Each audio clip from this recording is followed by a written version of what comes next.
This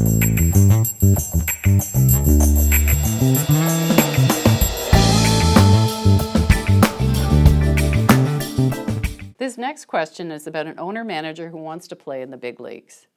Dear Lance, I'm the owner-manager of a small but rapidly growing food services business. We have a controller who's been handling my accounting since we started the company 6 years ago.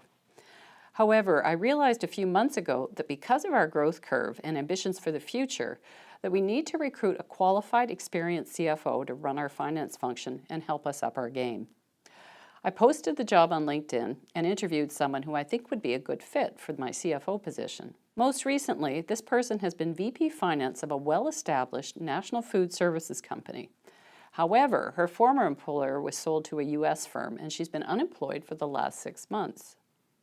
I have no doubt that this candidate would be an excellent CFO for us. My issue is that she was making a lot more at her former employer than I can afford to pay her.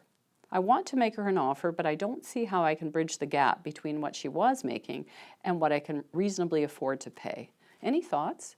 This is a very common conundrum for small, rapid growth, owner-managed companies. On one hand, you know that hiring a CFO who's already played in the big leagues will help you get on the path to the big leagues yourself. On the other hand, not only can't you afford to pay top dollar for that kind of talent, paying big league rates to your new CFO will put inflationary pressure on what you pay to the rest of your executive team. The key to your problem lies in the fact that you're enjoying rapid growth. If you think that you have a good chance of doubling or even trebling in size, and/or if your plan is to be taken out by a strategic buyer sometime down the road, think about putting some sort of long-term incentive plan in place. This could take the form of a grant of restricted stock, or it could be a cash-based long-term incentive plan that mirrors the payout that a person would have under an equity-based plan.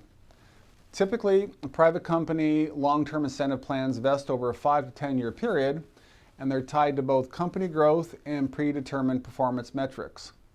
Having a long-term incentive plan in place that could potentially pay off big in the long term will often be incentive enough to make up for any shortfall in the CFO's compensation in the short term.